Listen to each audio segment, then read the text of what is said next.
I started that at 16 and yeah, just wanted to think outside the box, start a business.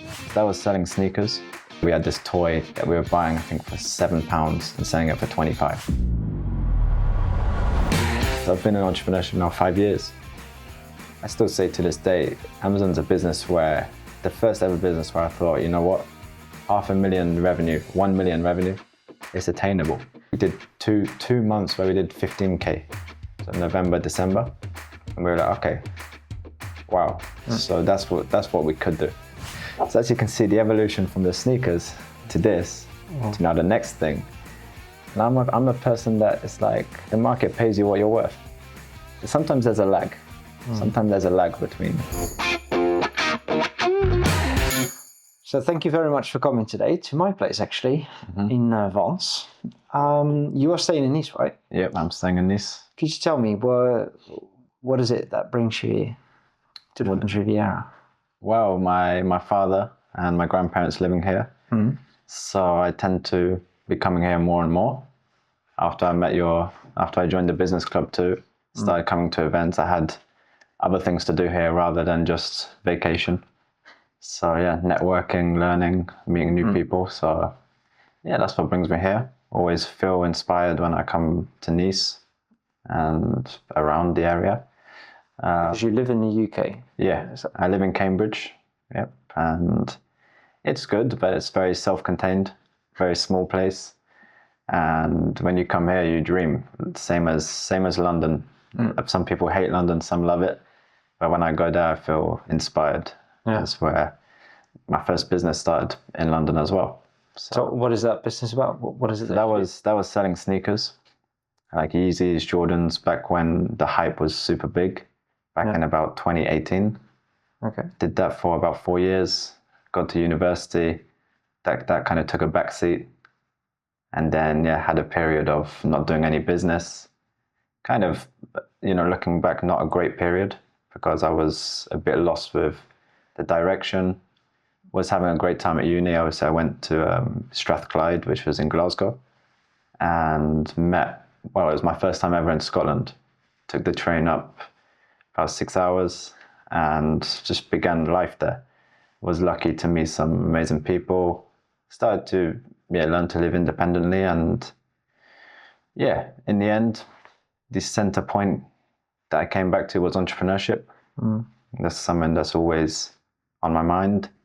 But this time the difference was I was reading, I was journaling, I was going to the gym, doing stuff like using a calendar, having a coach, having even a therapist at one point.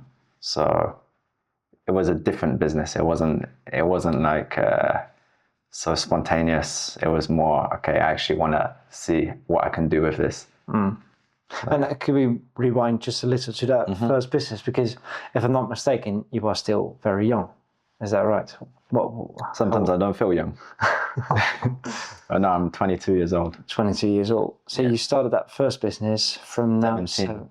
17. Wow. Yeah, 17 years old. But society also doesn't really expect you to have it all figured out at that age, right? No, I mean... It's a great experience. Yeah, it was a great experience, but looking back, I didn't have it figured out. Looking back, there was a lot of holes in the business. There was a lot of things I didn't even think of. So what is it that you then did? At what point? Just talk me through from the start. Okay, from the start. So... How did you come up with the idea?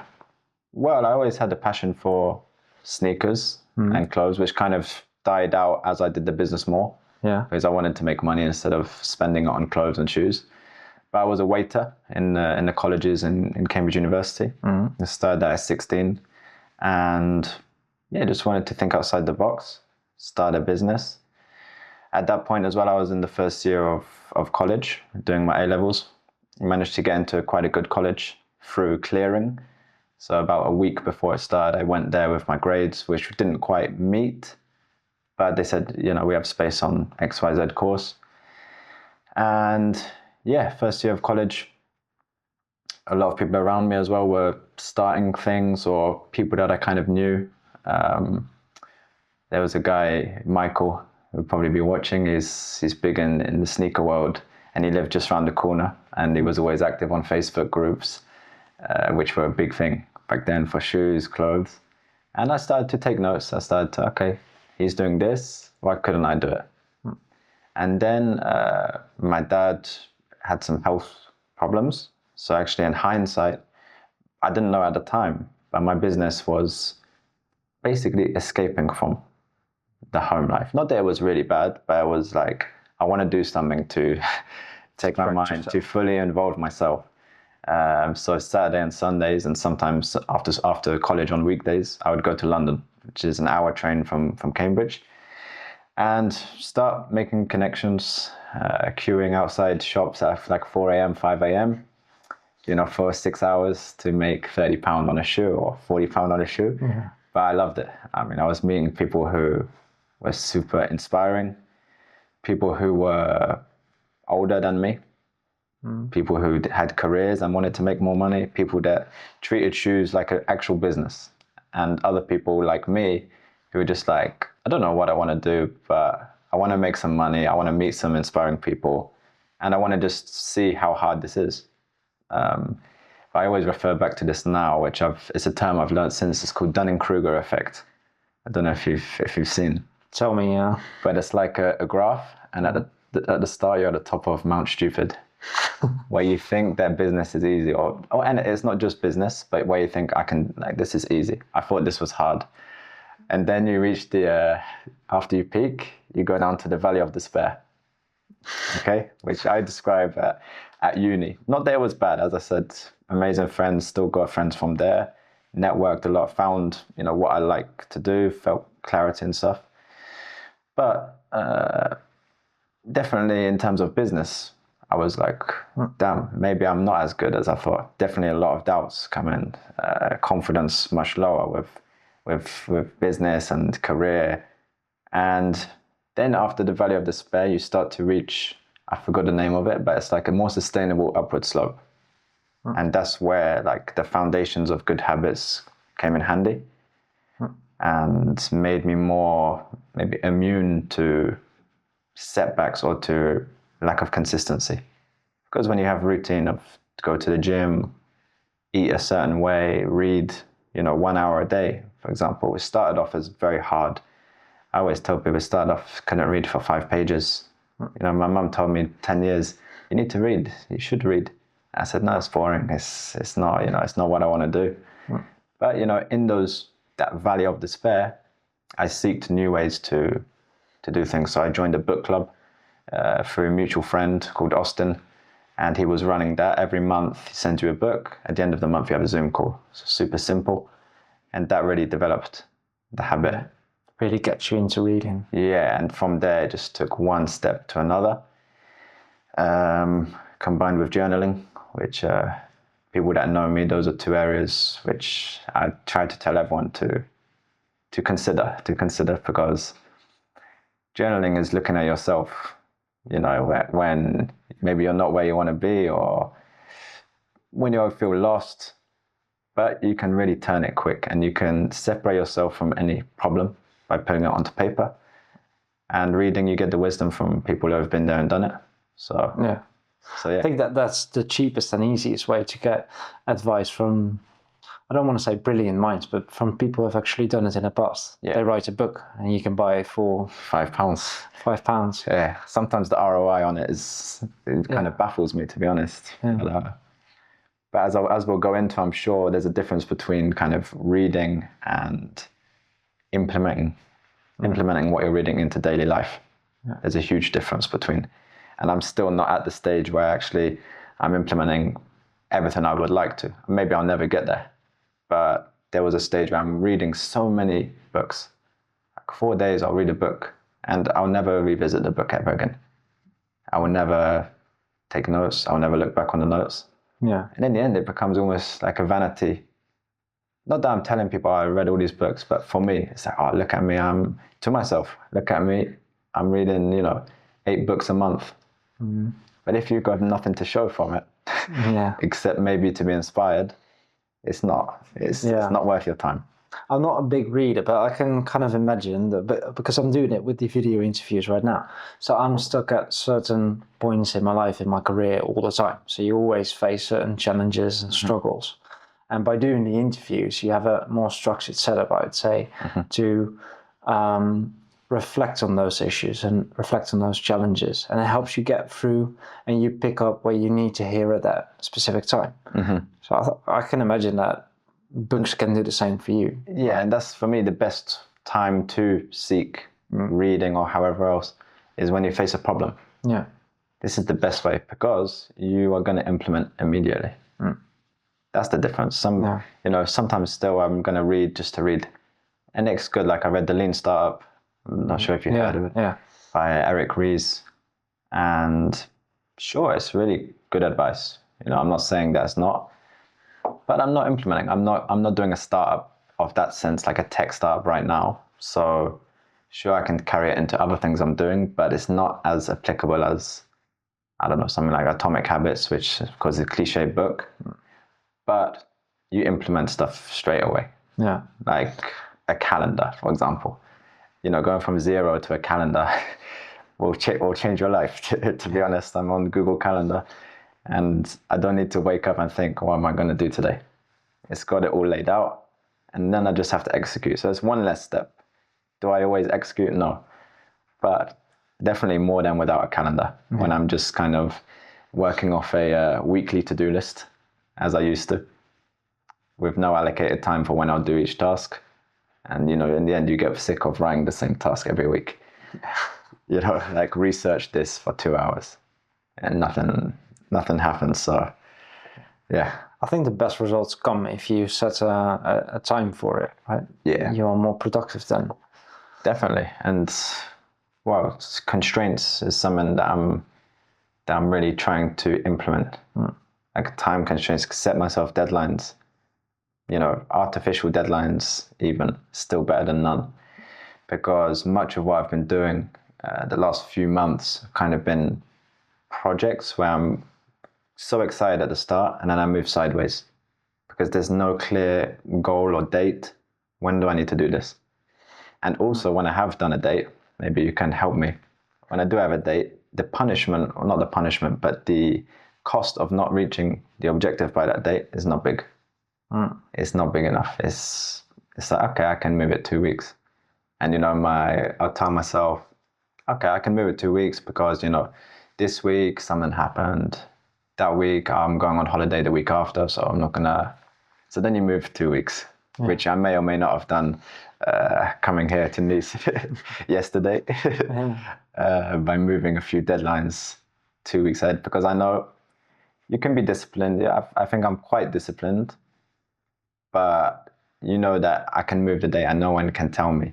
No one holds me accountable for it. Yeah. So, yeah.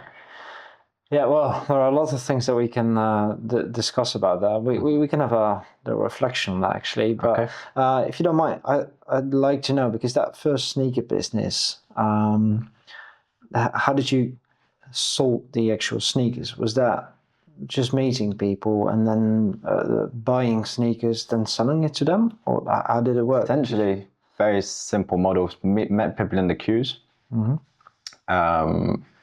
Started to get myself into WhatsApp groups where it's like a lot of all trusted sellers with like hundreds of references and stuff. And from there, I started to just advertise what was in there onto Instagram, where we got to about 1,200 followers before we were taken out by a copyright strike. Serious? From Fear of God Essentials, which is a brand in America. Just completely wiped the Instagram. But by that time, to be honest, I wasn't too active on the business. It had been about 6 months before, 6 months after the last kind of actual activity. But it was a simple model. I was the middleman between customer and supplier. Yeah. We all knew each other, so we gave ourselves better rates than the market. And then, passed it on to smallish margins, maybe 15%. But again, back then... that's pretty good. Back then, how much money did you make, if I may ask, in that? Not enough. No. Not enough, because the business had no structure. Yeah. I wasn't even trying to sell too much. I advertised stuff on my story and the engagement was low. And pretty much everyone I dealt with was always from word of mouth. I tried Facebook ads a little bit. Yeah. But yeah, I mean, Did about 30K of revenue In a month, in year? in 2 years.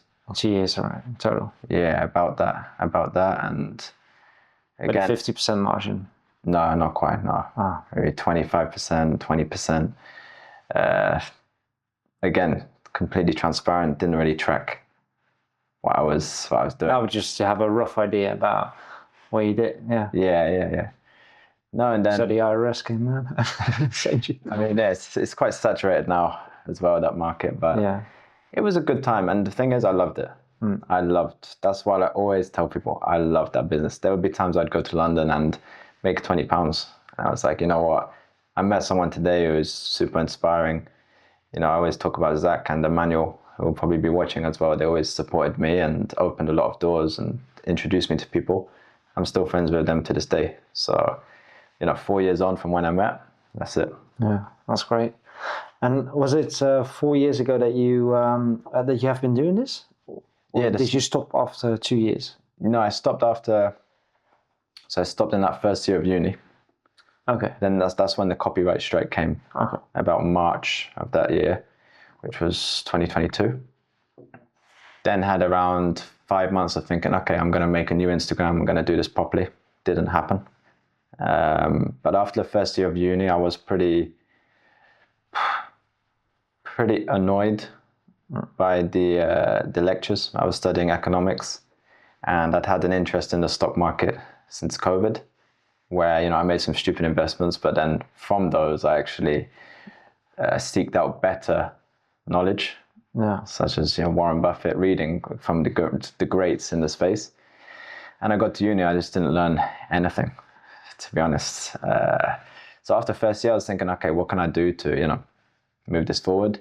I was like, I'll go back second year, but I want to build something. I want to have something where it's like, okay, now I have the option. And then my friend Jacob, long-term friend from school, he approached me in December of the second year at uni, which runs from September to June. And he said, I have this idea, and that was selling stuff on Amazon FBA, which was fulfilled by Amazon. And basically now the middlemen between suppliers and shops around the country and Amazon.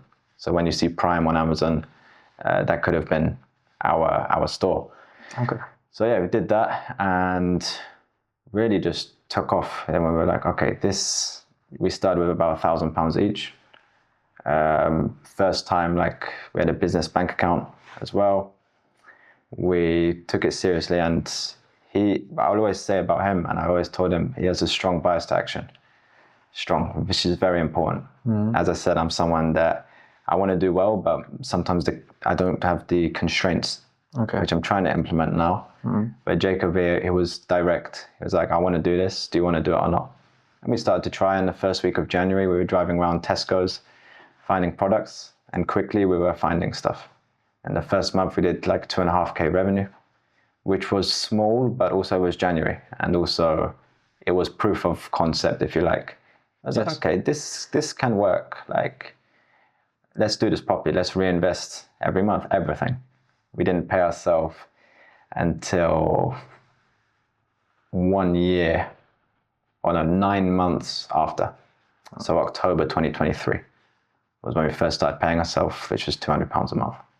So very, very modest, very not as rich as it looked, but the business was healthy, and we managed to do from January 2023 until about March 2024 this year, we did about 90K revenue. Okay. And definitely could see, okay, this is really going somewhere. In November, December, January, we did 40K just in 3 months. Christmas is the best time for Amazon.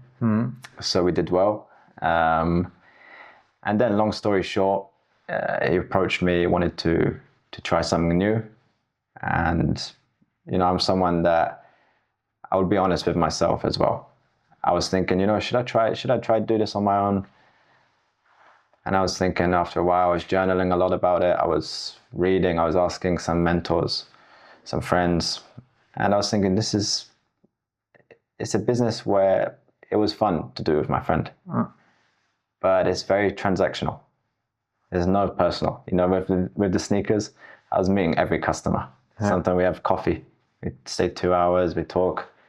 With Amazon, for those that don't know, we basically buy from shops, ship it in boxes directly to Amazon, and they store it, fulfill it, and ship. So they do the whole job. It's on listings. It's all using software to see what sells, how many times a month, and we never see the customer. We never dealt with a single customer in almost 1.5 years of doing Amazon. So it was kind of weird, and I had a lot of doubts. I thought it was very transactional. I also thought very low barrier to entry. There's a lot of guys selling courses, a lot of guys, which again is something that I'm not a big fan of personally. Well, they make money selling the courses, right? They do, yeah, but the transparency is not there. That's I tried to put on a few friends. I said, you could do this. I mean, anyone, to be honest, anyone can do this. All we need is a bit of hard work. We were working 2 days a week, me and my friend. But how did you do it? Well, so you went to the Tesco stores. That's how we started. That's how you started. So how do you find a product, and how do you find the margin between that and Amazon? Because anyone can go to a store. Yeah, they can. But we had a software called Seller Amp SaaS, and essentially just scan the barcode and suddenly have this kind of plethora of data. How many sales a month? What's the BSR, which is the buy-sell rating? All this data. Are you eligible to sell it? Are there complaints about it, etc.? And that made the job pretty easy. And suddenly you'd find products where, okay, they're in sale in this Tesco. They're also in sale in 20 other Tescos around the area. But of course, Tesco dried up because it's mainly seasonal sales and whatnot. So we started to look online more, find some products on there. And then we got quite lucky. Well, kind of lucky. You kind of make your own luck with this stuff. And I went to NatWest, which is a bank in the UK. And they were doing like a mentoring session. I signed up, I went along, and turns out I was the only one that turned up. So basically with the entrepreneur manager of the branch called Ricky, basically got a one-on-one with him and Andrew, his colleague, for 2 hours. And he kind of... That's amazing. In hindsight, it was a huge moment, because he basically told us of these stores which he knew of through other people and that not many other people knew of. So big outlet stores, which I'm not going to name because they're good. I mean, I don't want to gatekeep too much, but also I don't want to hurt my friends who also buy from there. But that turned into, a weekly drive up there and up to Birmingham as well, where they had another store. And yeah, we were just kind of spending, 1,000 a trip, 2,000 a trip on products, good products as well. And that's when things got easy. As I said, we were working 2 days a week. Yeah. Short, intense days. But, I personally loved to do 2 days a week because, I'll be honest, the back of my mind is, well, I know this is not what I want to do forever. I'm not passionate about it. I like to be with my friend, listen to music in the car, have a lot of jokes during the day, go for lunch. But, I knew that it's not my kind of North Star. I need to do something where A, is personal and also something I'm passionate about. So yeah, 2 days a week. The rest of the time I'm in the cafe. I was in the cafe kind of trying to think of other stuff. Also a lot of reading, journaling, again, it's a common theme, events and stuff like that. Just trying to kind of figure out stuff. Yeah. Which sometimes I question, was it not a good spend of time? Because I wasn't working a job and actually spent all of my savings from when I was younger and from business, or most of my savings, on not a lot. Basically banking on, okay, one of these will take off. So in hindsight, I don't know. Like now I'm in a position where I'm working part-time on the boats in Cambridge, the punts, if anyone knows of it. And I'm enjoying it. It's half sales job, half pushing tours, talking to, tourists about the history and stuff. But, maybe I should have started that earlier. However, I think the fruits of my labor from that time in the cafe will show as well. I've got quite high conviction in myself, and I'm definitely better at kind of focusing, working, talking to people. Obviously, your events helped as well, because I didn't used to like networking events. Yeah. And didn't like them at all. Felt very, very anxious. Yeah, felt very, very anxious. Imposter syndrome, they call it as well. As in, why am I going to this? Like, I don't have much to show compared to others.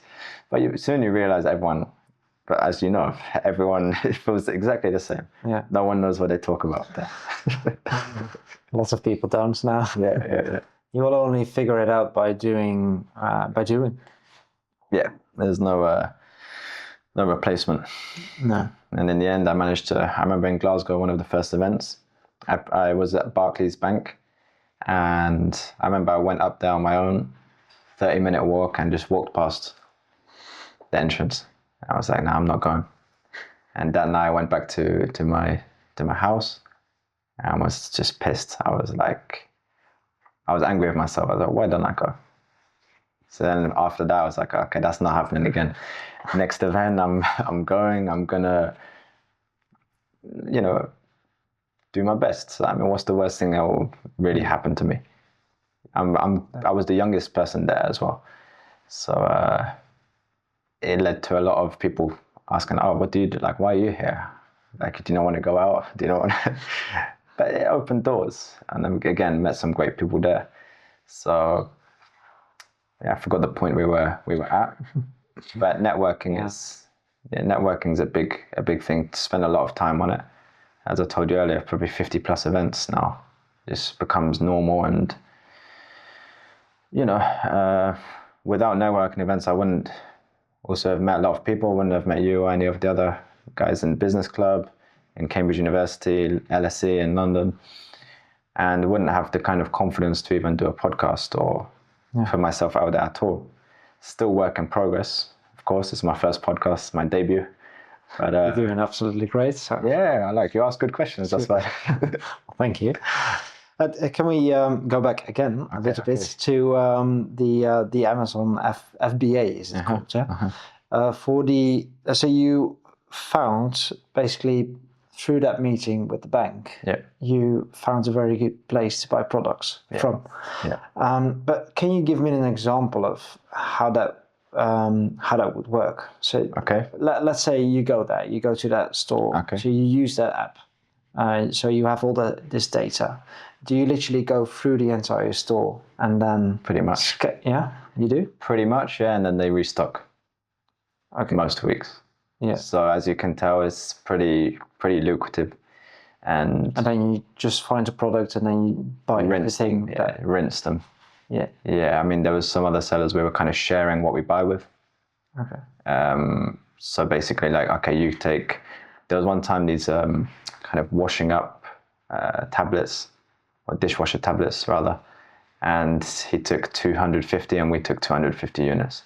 So we shared it. It was a lot of good, the etiquette there was good.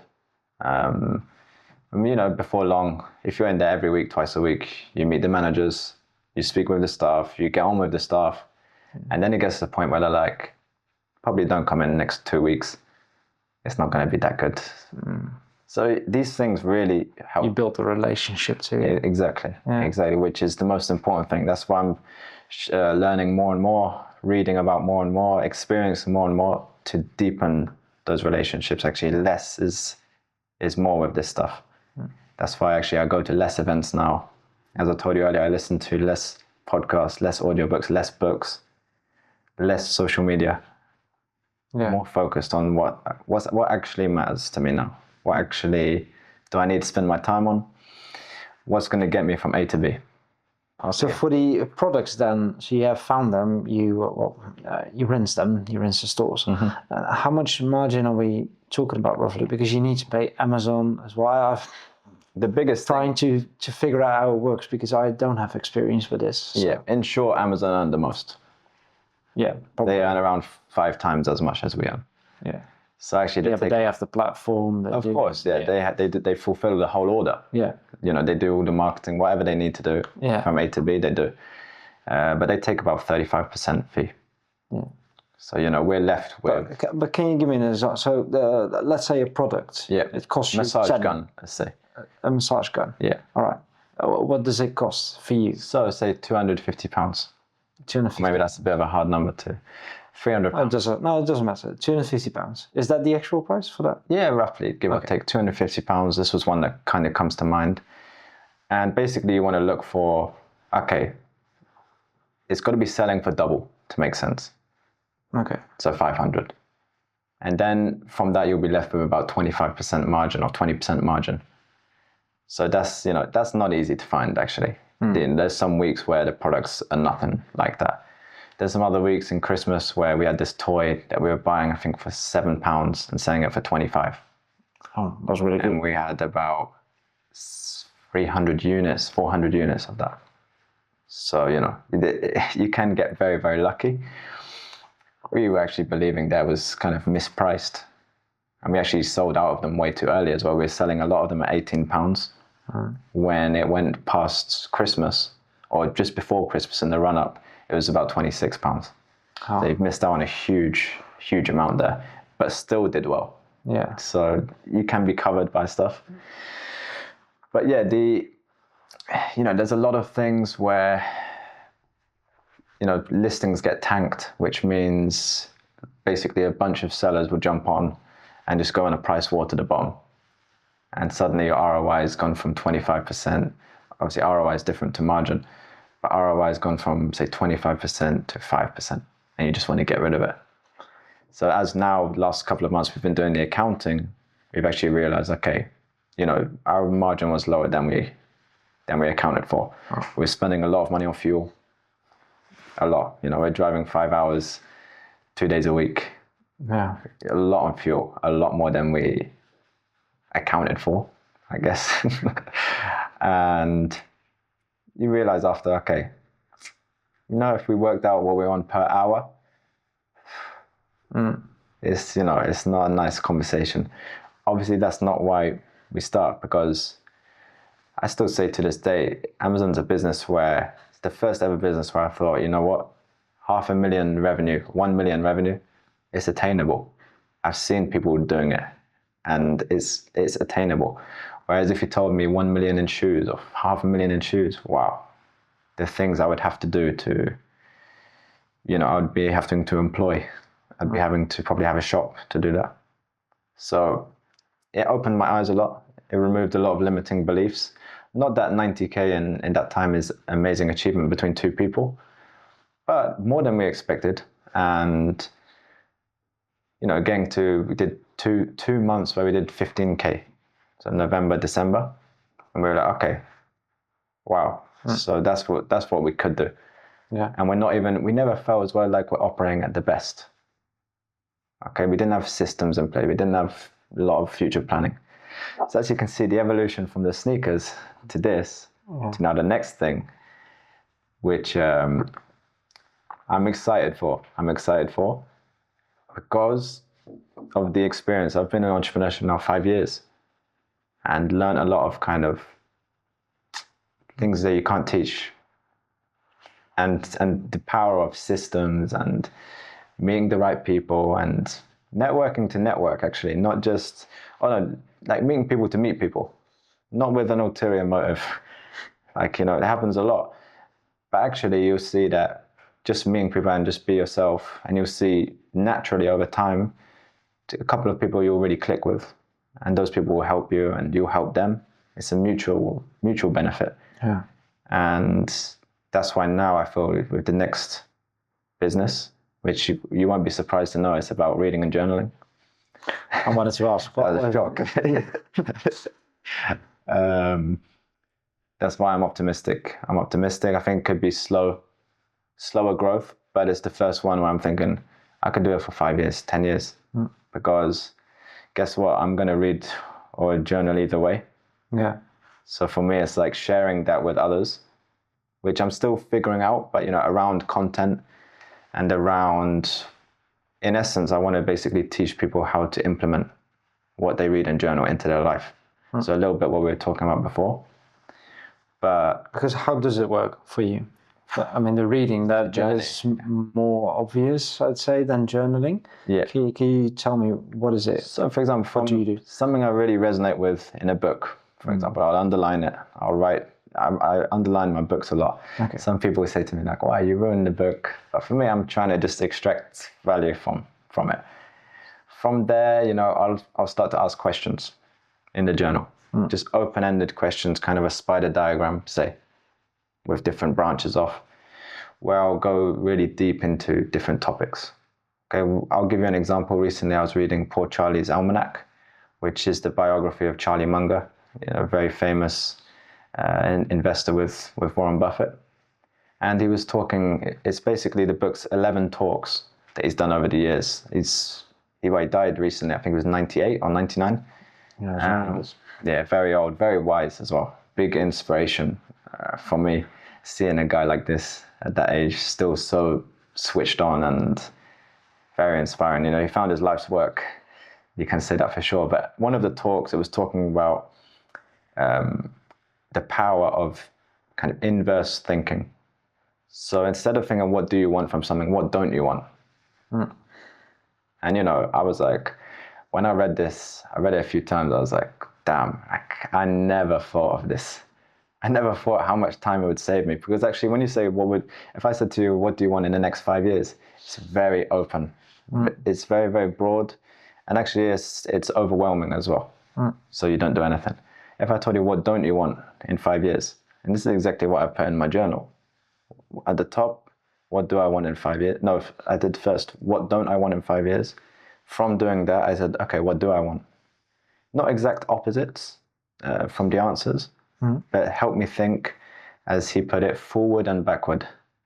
Yeah. Help you see more of, more things. So recently, that's the most recent kind of implementation I've done, where I'm kind of, thinking things from a different angle than I've ever done before, and already seeing the benefits. Like even for the podcast, I was thinking, what don't I want from a podcast? What do I want from it? Like, what do I want to leave with, and what don't I want to leave with? Yeah. So Can you tell us? Nah, they'll see how I do. They'll leave a comment. No, but basic stuff. Yeah. Like, what do I want to be? What don't I want to be? I don't want to be dishonest. Yeah. I don't want to talk down on other people. Things that are my values as well. And a lot of things have been implemented over time. Tim Ferriss is one who big fan of. 4-hour work week kind of made me want to leave university as well, which I didn't touch on yet actually. But essentially left university to pursue the Amazon full time. So I did 2 years out of the 4 years in Scotland, and again had a lot of fun. But I felt like even if I did graduate here, would I actually want to work in economics with this entrepreneurial seed in my head, which is getting louder and louder? The answer was no. Got a therapist as well to help me through that decision, which was a good investment actually. Never really considered therapy. I think another thing with my heritage is, my mum's Spanish and my dad's French Algerian. A lot of Algerians and that community, they don't want to do therapy. My dad being one, he doesn't like the idea of, he thinks, no, I'm fine, and the same with reading and journaling and kind of reflecting in general. So that's something as well, which is big fuel for me. I want to be a reference point for others, not just Algerians, not just North Africans, everyone, and show like there's no shame in not just therapy, but a lot of things, reading, journaling. Like, who cares what book you're reading? There's no book that's too cringy. Like, I'll read some dating books. I'll also read some biographies from investors. Like I said, it doesn't matter what you...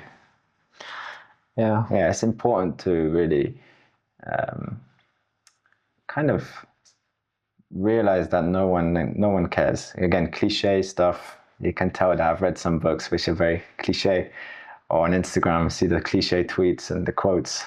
But really, no one cares. People are very self-centered, and including me sometimes, And you have to be in a way, I think. Yeah. I mean, one of the biggest lessons I've ever learned was from a first aid course. okay. And the first thing that they teach you is you need to make sure that you are safe first before you can help others. And to me, at least, that translates into everything that you do in life. So if you're not financially in a good position, you're not able to help someone else. Sure, you can do good things for others, but you need to think about yourself first, and then you can help others. Yeah. And with love too, with kids as well, you need to take care of yourself, because you can easily lose that, but you will never become that becomes codependence. Yeah, which is unhealthy. Of course, unhealthy. Yeah. So it's good, I'd say. Yeah. And it's just that kind of Naval Ravikant. Have you heard of him? No. He's a famous philosopher. He's got a good book, a lot of wisdom. But he's one of his quotes that I always see, because I have kind of post notifications on for his Twitter, because he always posts quotes and stuff. He's very, very cool guy, and he says, "Life's a single player game." He says, and I said to my mum sometimes and to my friends, wow, that's dark. That's so negative. And but actually, I think ultimately it is. Anyone else around you or anything else, like a car, for example, that's a bonus. That shouldn't account for your happiness or you being present. That's down to you. That's a single player. And some of my kind of worst moments, or feeling the worst, or after some bad news or whatever, after a setback, soon after has come out the other end as, okay, that's actually how I responded then was what's led me to go where I want to go, and to reflect, almost do an audit. That's some other things I've implemented from books, like do an audit of your life, your values, your relationships in your life. Do they benefit you? Do they not? And just really strip it back. Be honest with yourself. I mean, there's no shame. That's why I like my journal. That's why, for me, it's my most prized possession. I don't let anyone read it either. Not because I'm talking shit about them, but because it's private and it's personal. It's something I'm proud of. I'm proud of, my journaling. One of the most maybe emotional or kind of enriching as well activities that I do is reread the journals at the end of each quarter. Okay. And that is a crazy experience. That's enough for anyone watching, and you to, if you don't, to begin journaling, because that experience, again, completely on your own.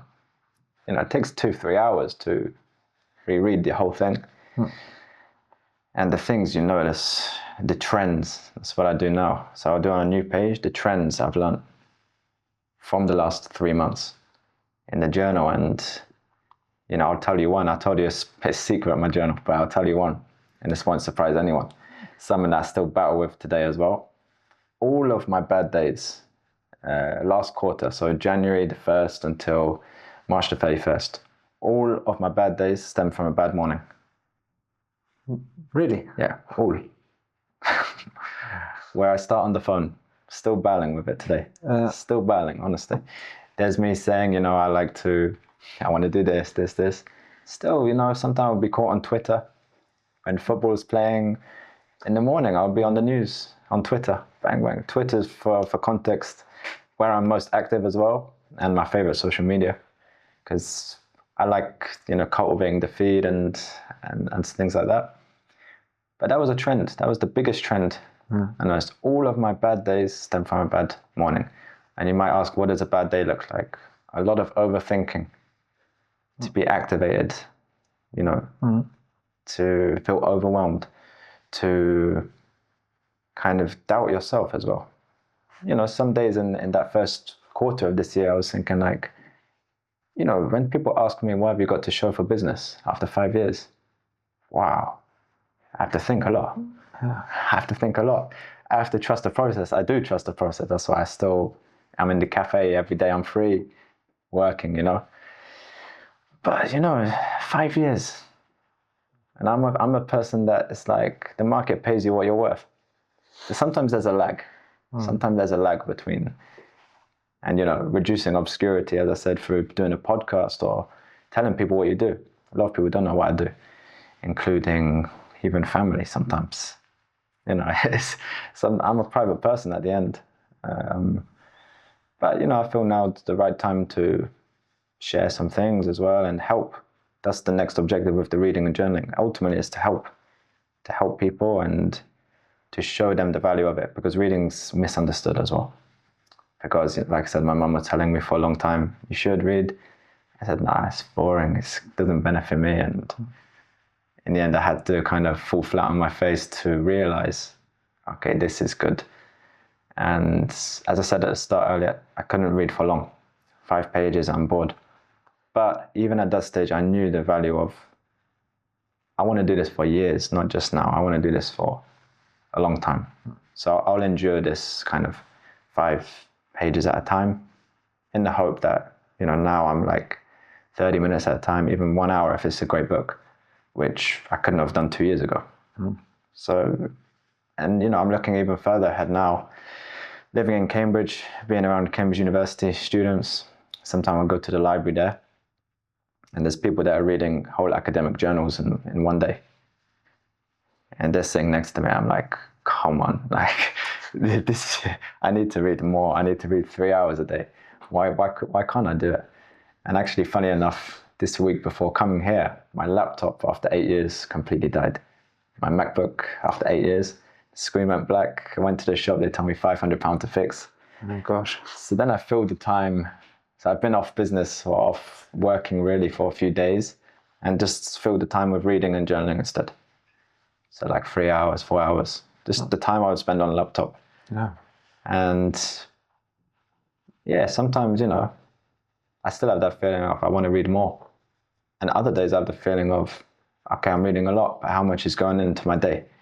How much is being implemented? How much is being shared with people? How much is of value?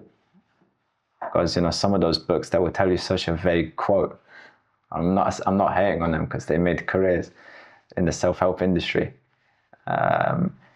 Some of the quotes will just have you kind of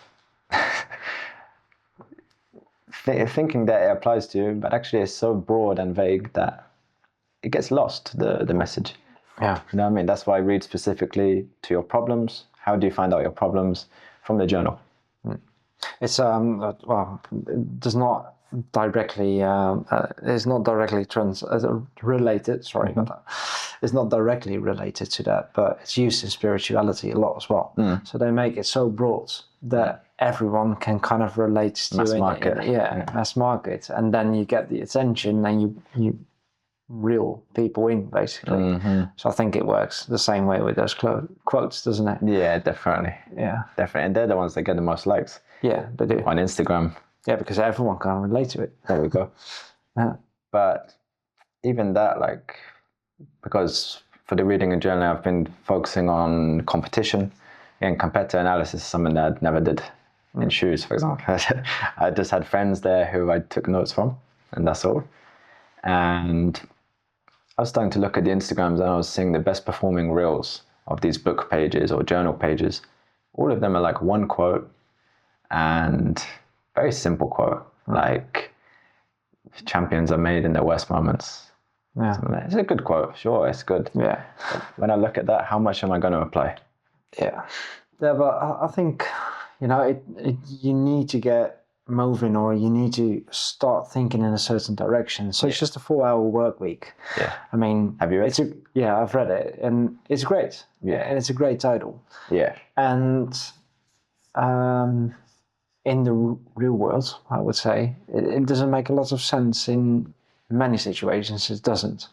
But at least get you thinking about time management, and that you don't always have to do all the hard work, but there are different ways of solving a problem. So there are a lot of takeaways from that book. And like I said, it is great. But it's also written in a way that it immediately grabs your attention, because a lot of people work more than 40 hours and they do not want to work more than 40 hours or even 40 hours.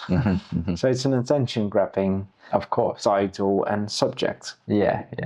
And I doubt if he really lived that life, I don't know, but he's at least a very great storyteller. Yeah, I think he lived a decent life at least. Yeah, a very decent life. But that's the thing with reading. Again, it makes you think differently. Yeah. It's not the specific idea. That's what a lot of people miss. Yeah. It's not the specific idea which, makes you, wow, I'm going to copy exactly this and my life's going to change. Yeah. It gets you thinking day to day. In the shower, you'll be thinking. On the train, you'll be thinking. That's where the power comes in. Yeah. And yeah, that's it. And the thing is, I was looking at this kind of framework for readers, like the levels of reading. That's how sometimes I see it, the 4 levels of reading, more or less. And I realized I can't help people in the first stage because I wouldn't have listened either. I didn't listen. The first step has to be intrinsic, which essentially is I want to read to live a more fulfilling life, something along those lines. Only you can bring that out yourself. Yeah. That's a fact. That is a fact. So again, my job with this next project is not to tell people they should read. It's how do you implement if you are reading already? Or if you have a curiosity to read, why don't try to follow this framework to implement? Yeah. That's the objective. Because otherwise, just don't understand the customer if I'm trying to force it down people's throats.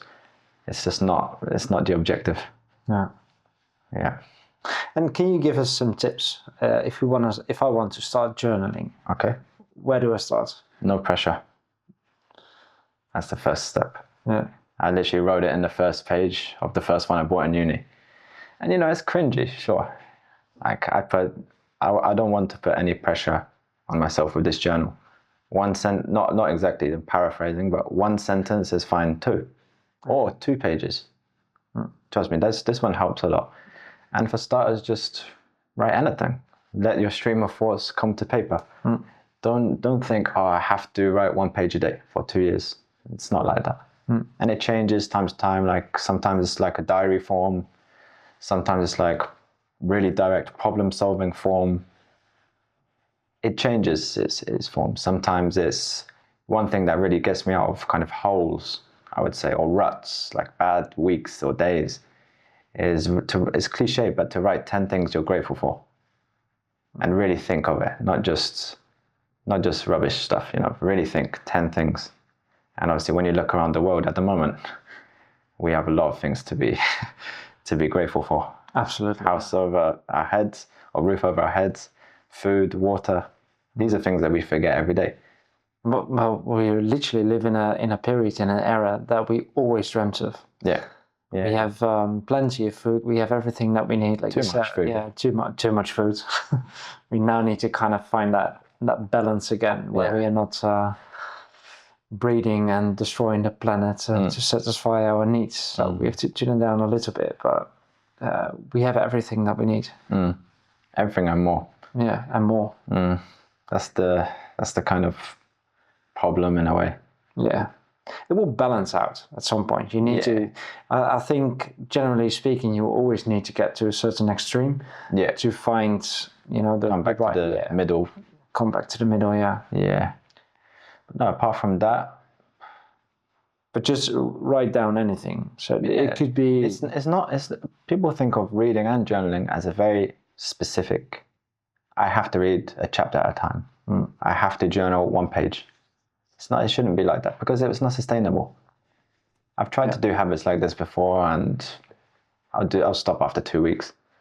It's not enjoyable for me. Even the gym as well is one thing which has added a lot of value. Just to exercise, just to move, it helps. And even then, I don't eat the best diet. I probably need to read Tim Ferriss's 4-Hour Body to get better with that. But I still enjoy the gym, and I've found stuff that works for me. Yeah. One thing recently, leave the phone in a locker. And suddenly I do 30 minutes there instead of 1 hour on rubbish, And then do the same exercise. There's things like that. Just make it work for you. And that's what everyone should do. And that's why, I'm not going to say to people, this is how you do it. More so it's going to be, this is what works for me. Take inspiration from it if you would like to. And that's it.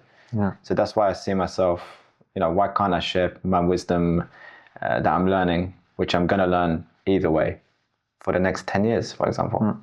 Why not? Yeah. And we've discussed a lot of things. Very interesting to hear about the Amazon FBA.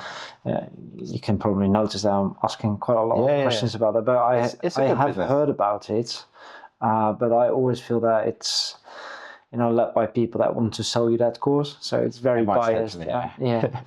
And very interesting to hear what reading and journaling has done for you so far, and that you are thinking about setting up a business for that. What is your next step for that? Make an Instagram, to put it simply, and just churn out content. On my Twitter, I've been very active this year, all of this year really, of showing more of my life or what I'm doing, what I'm reading, what I'm learning, and building connections there as well, virtually. Digital connections, but a lot of value, like-minded people. So now the next step is Instagram, and to kind of be consistent, 4 posts a week, valuable posts. And to be honest with you, I don't like content too much. But that's why I know that I like this, because I feel it's worth it. I feel people will benefit from this. That's a fact. And, even maybe... And you're clearly passionate about it. Yeah, I talk to a lot of people about it, and it's like, I want to tell everyone to. I'm someone as well. I want to see everyone around me win. Everyone win, not even around me, just everyone. Yeah. And there's no point to gatekeep something that's so kind of low barrier as reading or journaling. And I find a lot of peace in knowing that, all I need really with me is a book and a pen and paper. That's kind of now, from building those foundations. At the start, don't get me wrong, it was like, this is just weird or cringy, or, this isn't that helpful. But now I can find a lot of peace from those 2 things. And the rest, bonus. Yeah. So yeah. Let's agree to do a follow-up interview. Oh yeah? Yeah. When? 1 year? How much time do you need to see some actual results for your business? What do you expect? What do I expect?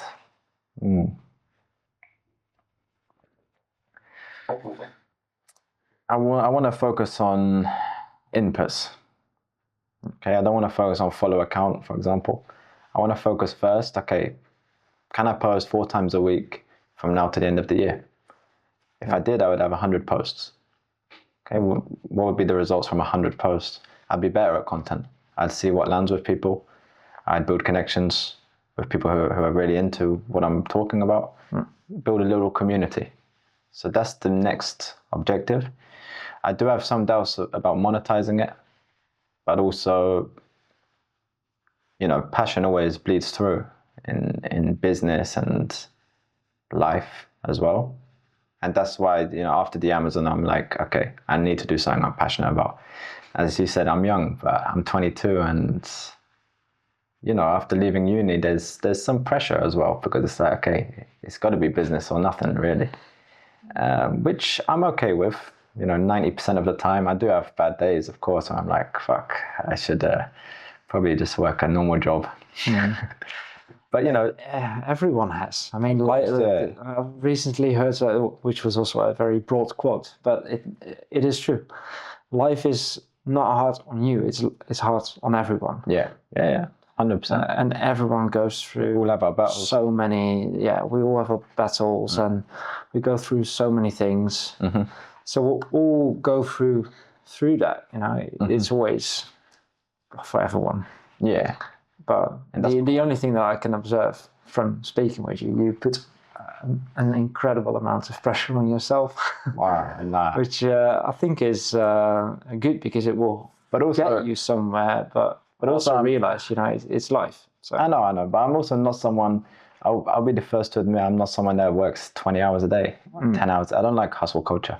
No. To be honest with you, I read a book, Essentialism, by Greg McCowan, who goes to Cambridge University. He's doing a PhD at the moment. And it just spoke, again, like Tim Ferriss's book, about more work is not necessarily more results. There are some things which are 20% to give 80% results. cliche again, like Pareto principle, something I learned in economics, but not in uni, actually in a book. Nothing against uni as well. That's an important disclaimer because it's a personal decision. It's not for everyone. No, and I actually don't regret to go there. Like I said, I had a good time. Do I miss it 1 year on? No, to be honest. To be honest, no. I'm confident on the path that I'm on. I've, still some doubts, as I said, but the direction is there. And yeah, anyway, I was saying that I don't want to do something where I'm working on something I hate and have a lot of resentment towards 15 hours a day. I know some seasons of your life this stuff is necessary. I don't think I need to do it. Actually, I like other stuff. I like to spend time with family, friends, go on holiday. I don't like to. For me, I hit a ceiling as well at 5 hours per day. Yeah, 4 hours. My brain is not. It doesn't work too much after, because when I work, my phone's in my bag, and I have a timer, like a kitchen timer. Bang, 30 minutes, 60 minutes. Because otherwise, it's bad work. It's not focused, and I'm checking my phone every 2 minutes. So that's why on paper it probably looks like I don't work much, but when I'm working, it's quality time. It's full focus, Yeah, but I mean, being an entrepreneur, you have many moments where you are thinking about stuff and coming up with ideas and trying to solve certain problems, and that is work as well. But if you talk, there is a difference, of course, between the execution of certain ideas, such as building a website or making sure that the flyer has been done, or writing a certain copy for whatever page or email. That is different than coming up with this idea to starting this, and how you're gonna. And oftentimes you get that from nature. Walking, you do. Yeah. In just bed, exercising, doing something. Yeah, that's the hard part. Yeah. It usually comes at the moments where you're not focusing too much on that. Yeah, absolutely. On the plane is always good as well. Because you're cut off. Yeah, that's true. So, well, thank you very much for coming to Vans, first of all, and speaking to me about this. My pleasure. I have very much confidence that you will launch this successfully. Okay. And let's do a check-in in 12 months to see where you're at. Okay. And then do a follow-up interview in 24 months. I'm on. Talk about how successful this business is. And as I said, I'm not just talking about reading. I got you this as well. Thank you very much. You have to practice what you preach, they say. So very great. 4,000 weeks, time management for mortals. Looks great. Good one. Yeah. I will start reading it. Good. I am going to follow up with you in 12 weeks. I expect to be finished. Deal. I'll do that. Thank you so much. Thank you for this beautiful gift as well. Yeah, thank you for all that you do as well with the community, with the business club. It's top. We need it in England as well. We need the same kind of innovation in events and with good motives and stuff. So amazing. It's good. It gives me a lot of value, and I've met a lot of good people like Anton, like we said earlier. Yeah, we'll go for coffee soon. Yeah. Oh, great. Maybe we can even do that. Let's discuss that after the interview. Of course, yeah. Thank you so much again. And I'm going to read this. Good. And I will see you in 24 months. Okay, let's do it. All right, then. Thanks. No problem. My pleasure.